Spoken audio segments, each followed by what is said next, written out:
जिम्मेदारी डाली है, अवाम ने अपना काम किया है, अभी हमारा इम्तिहान है और इंशाअल्लाह ताला हमारी कोशिश होगी कि जो अवाम की तवक्कुआत है उस पर पूरे उतरें। और इस वक्त मैं आया हूँ इस्लामाबाद हाई कोर्ट। बुनियादी तौर पर मैंने रिट दाखिल कर दी है कि मुझे इमरान खान के साथ मुलाकात की इजाज़त दी जाए और मैं वहाँ जाके उसके साथ जो सिचुएशन है उसको डिस्कस करना चाहता हूँ। असद कैसा हुकूमत साजी का अमल शुरू हो चुका है, आप क्या समझते हैं कि जमात इस्लामी से आपके राब्ते नहीं है, डिनाई कर रहे हैं आप लोग, MWM से आप डिनाई कर चुके हैं, कौन सी पार्टी है जिसके सिंबल पे आप लोग जाएंगे असेंबली में? नहीं, हमने कोई डिनाई नहीं किया, हमारे राब्ते जो है ना मुख्तलिफ लोगों के साथ है और हमारी। बिस्मिल्लाहिर्रहमानिर्रहीम। इस वीडियो पैगाम के जरिए पाकिस्तान तहरीक इंसाफ के तमाम वर्कर्स बशमूल ओवरसीज पाकिस्तानी ये पैगाम देना चाहता हूँ कि ना हमारे हौसले टूटे हैं, ना हम मायूस हुए हैं। हम पाकिस्तानियों की तरफ से दिए गए मैंडेट का तहफ़्फ़ुज़ करने की मुकम्मल कोशिश करेंगे। सारा दारोमदार खान साहब के फैसले पर है। मैंने अपनी राय का इज़हार जो है खुल्लम खुल्ला प्रेस कॉन्फ्रेंस में किया है। मैं ये समझता हूँ कि ये वक्त है कि हमें अपने हकूक़ की आखिरी जंग लड़नी होगी और जिसके लिए जुर्रत करके पाकिस्तानियों ने निकलना होगा। और मैं ये समझता हूँ कि अदालतों के चक्कर काटने से बेहतर है। मैडम ये बताएं कि अगर ऑप्शन आपके पास हुआ नून के साथ चलने का या पीपल पार्टी के साथ चलने का या अपोजिशन में जाएंगे, इन तीनों में से किस चीज़ को प्रेफर? देखिए, नून और पीपल के साथ तो इम्पॉसिबल है। उन्होंने जिस किस्म के जुल्म किए हैं पाकिस्तान पे पिछले 2 साल, तो उनके साथ तो शामिल होना अपनी बदनामी होगी। और खान साहब जेल में इसलिए नहीं बैठे कि हम चोरों के थल्ले लग जाएं। लेकिन जहाँ तक बात है ऑर्डर्स की और खान साहब क्या कहेंगे, अगर खान साहब कहेंगे कि जी फलानी पार्टी के साथ शमूलियत कर लें या अपोजिशन कर ले, दैट आई डोंट नो, वो तो खान साहब पे डिपेंड करेगा। खैबर पख्तूनख्वा में हुकूमत बनाने जा रहे हैं। मैं PTI का हिस्सा हूँ, PTI के लिए बड़ा डाई हार्ड के काम करता हूँ, लेकिन साथी हैसियत में साथ भाई जब भी आवाज देंगे मैं हाजिर तो आज इन्होंने मेरा दिल जीता है इनकी टीम ने, और जिस तरह हमें एंटरटेन किया है, हमें हमारी हेल्प आउट किया हमें, हम यकीन करें तहे दिल से इनका शुक्रगुजार हैं। और दुनिया में कहीं भी मजलूम हो हम उसके साथ हैं। अल्लाह हमें जालिम और मजलूम दोनों बनने से बचाए। साथ भाई मैं बड़ा छोटा सा आजिज़ सा इंसान हूँ और आप जैसी बड़ी शख्सियत के साथ खड़ा हूँ तो मेरे लिए एजाज की भी बात है। आपको अपनी अमान में रखे और आपकी मुश्किलात आसान करें। आप अगर इनकार कर लेते हैं फॉर्म देने से तब भी हमारा हम कुछ नहीं कह सकते थे, लेकिन जिस हिसाब से आपने हमें एक चीज में हेल्प आउट किया वो ऑलवेज याद रहेगा। देखिए ये तो एक आईनी कानूनी हक है, तो हमारे पास फिर ओवरसीज पाकिस्तानीज ने जो है कन्वे कर दिया, रिमिटेंसेस आपकी बंद हो जाएंगी। $28 बिलियन आपने 3-3.5 माह में लोन रिटर्न करना है, खजाने में $1 बिलियन नहीं है। तो लिहाजा गवर्नमेंट को ये कसदन रियासत को जो है डिफॉल्ट की तरफ ले जा रहे हैं। हम सिर्फ यही मुतालबा कर रहे हैं कि हमें अगर हमारा हक नहीं दिया गया, अवाम ने अपना हक अदा कर दिया, पार्टी लीडरशिप की जिम्मेदारी है। मैंने ज़ाती राय दी है कि हमें इस्लामाबाद की तरफ मार्च करना चाहिए, वहाँ पे धरना दे के फिर पूरे मुल्क के बड़े शहरों में हमें जलसे और जुलूस निकालने चाहिए। इस मामले पे अगर वो लोग डरा रहे हैं दोबारा 9 मई होगी, दोबारा नहीं से 12 मई हो जाए। पहले की 9 मई भी इनका किया डरा था। 9 मई के नाम पे डरने के बजाय कौम एक दफ़ा अपना हक छीन ले और लेना होगा, हमारा हक है। किसी कानून और आईन से हमारा ये मुतालबा मुतसादम नहीं है। तो लिहाजा मेरी तजवीज़ है, आज खान साहब के पास जा रहा हूँ और भी क़यादत के हमारे लोग दोस्त आ रहे हैं, तो आज खान साहब CM KP के बारे में भी मुतवक्के हैं कि डिसाइड करेंगे। अपोजिशन में अगर हमने जाना हुआ तो अपोजिशन लीडर, अगर वो पीपल पार्टी की जो इनडायरेक्ट राब्ते हैं वो भी उनके सामने रखेंगे, वो इस पर क्या कहते हैं, आगे बात करने का कहते हैं या कहते हैं कि वाइंड अप करो, तो ये सारे फैसले खान साहब खुद करेंगे। मुख्तलिफ ग्रुप सामने आ रहे हैं, मुख्तलिफ नाम सामने आ रहे हैं, कोई किसी की गुलाबी कर रहे हैं, कोई किसी की कर रहे हैं।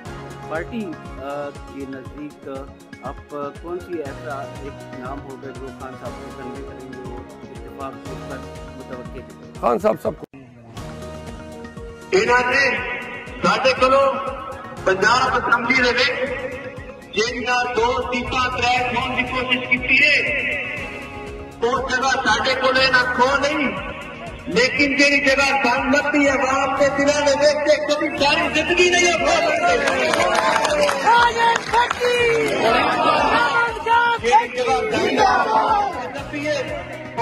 वापस मिलेगी और अवाम के दिलों में व्यक्ति जगह साढ़े सन मिल गई है इंशाअल्लाह। भट्टी ब्रदर कदम बढ़ाओ, भट्टी ब्रदर कदम बढ़ाओ, भट्टी ब्रदर कदम बढ़ाओ। डॉक्टर भूटान तकरीरा के कहता है लाल और मैदान से कदम बढ़ाओ। डॉक्टर भूटान तकरीरा के कहता है लाल और मैदान से बंदा है लेकिन कुछ इस गवर्नमेंट को कुछ तुझा साथ मैदान दिता भी नहीं कि मैं महाराज चले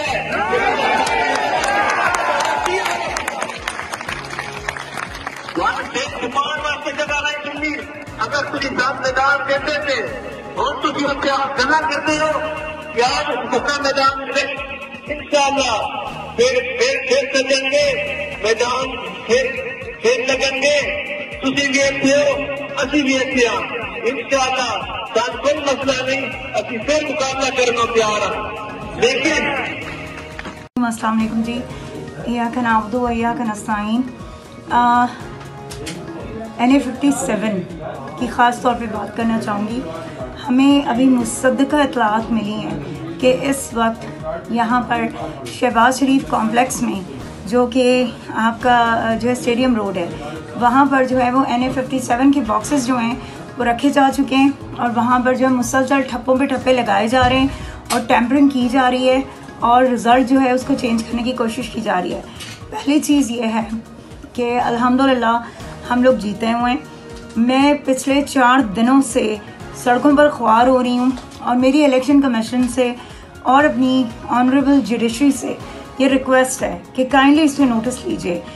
उसूलन हमारा रिज़ल्ट जो है हमें उसी रात मिल जाना चाहिए था, अगर बहुत हद भी होती तो 2 बजे तक हमें मिल जाना चाहिए था, लेकिन आज 4 दिन गुजरने के बावजूद हमें हमारा रिज़ल्ट नहीं दिया जा रहा। और इसका वाज़ेह मकसद ये है कि बेसिकली ये लोग रेक कर रहे हैं उस पर और जो टैम्परिंग करने को लगे हुए हैं। हमारा आरओ गायब है, हमें नहीं पता हमारा आरओ कहाँ है, हमारी उससे कोई मुलाकात नहीं हो रही, उसके ऑफिस में जाने नहीं दिया जा रहा। वहाँ पे जो हमारे एसपी साहब हैं, एसपी फैसल और सरदार बाबर, वो मुसलसल लोगों को थ्रेट कर रहे हैं, ठीक है, लोगों को जो धक्के दे के वहाँ से निकाल रहे हैं। हमारे इलेक्शन एजेंट्स जो हैं उनको वहाँ से निकाल दिया गया। सो द थिंग इज़ कि हमारी ये रिक्वेस्ट है कि काइंडली इस टैम्परिंग को, इस रिगिंग को रोका जाए, क्योंकि आज जो है इलेक्शन कमीशन ने इस पर स्टे दिया है NA57 पे and they have no right कि वो इस तरीके से करें। मेरी अपने मीडिया से भी हम्बल रिक्वेस्ट है कि सारा मीडिया काइंडली वहाँ पहुँचिए और हक सच की आवाज़ को बुलंद कीजिए। आज आपको प्लीज़ निकलना होगा, क्योंकि अगर आज हमने ये सब कुछ होने दिया तो इसका मतलब है कि हम अपने मुल्क में एक दफ़ा फिर जो है वो अफरा तफरी की कैफियत जो है वो पैदा करने जा रहे हैं। अवाम का जो राइट है, अवाम ने हमें मैंडेट दिया है, अवाम का मैंडेट हम किसी तौर पर भी चोरी नहीं होने देंगे। इसलिए मेरी सबसे रिक्वेस्ट है कि प्लीज़ सारा मीडिया वहाँ पहुँचे और आप लोग खुद इस बात की गवाही दीजिए, इस बात का सबूत दीजिए कि वहाँ पे क्या हो रहा है। जो भी ये डेट अवाम का चोरी नहीं होना चाहिए, मतलब अवाम ने जिसको मुंतखब किया, जिस पार्टी के उम्मीदवार को, उसी के पास मैंडेट जाना चाहिए। यहाँ इस्लामाबाद में एक अवामी वर्कर पार्टी के उम्मीदवार थे, उनकी जानिब से आज बड़ा तफसीली एक ट्वीट किया गया है जिसमें उन्होंने कहा कि जो शुएब शाहीन का हल्का है, शुएब शाहीन PTI के आज़ाद उम्मीदवार हैं, एडवोकेट शुएब शाहीन, तो उन्होंने कहा कि मैंने आज बड़ा इन डेप्थ उसको देखा है और उसके बाद मैं इस नतीजे पर पहुंचा हूं कि जो हल्का है इस्लामाबाद का, इसमें जो मोस्टली पोलिंग स्टेशन थे, उन पोलिंग स्टेशन पर जो शुएब शाहीन है वो जीते हुए हैं और जो तारिक फजल चौधरी हैं उनकी जो जीत है उसका जो तनाजुर है वो बहुत कम है। ये कहा है जो अवामी वर्कर पार्टी के। दूसरे लफ्ज़ों में उन्होंने कहा है कि बड़ी वाज़ेह अक्सरियत से शुएब शाहीन जीते हुए हैं। उनके पास जो मतलब अवामी वर्कर पार्टी के उम्मीदवार के जो फॉर्म 45 है उनके मुताबिक, तो इसका मतलब ये हुआ कि जो इससे कबल जो मुस्तफ़ा नवाज खोखर हैं ये भी कह चुके हैं, जमात इस्लामी के भी कह चुके हैं और जमात इस्लामी पिंडी के भी लोग कह चुके हैं कि ये फॉर्म 45 उनके पास जो मौजूद है उनके मुताबिक PTI के लोग जीते हुए हैं। इसी तरह लाहौर में भी एक हल्के में ये मामला हो चुका है। तो इसलिए ये एक बड़ी कानूनी जंग शुरू होने जा रही है और ये ऐसा मॉरल ग्राउंड है। इस मॉरल ग्राउंड से अदालतों को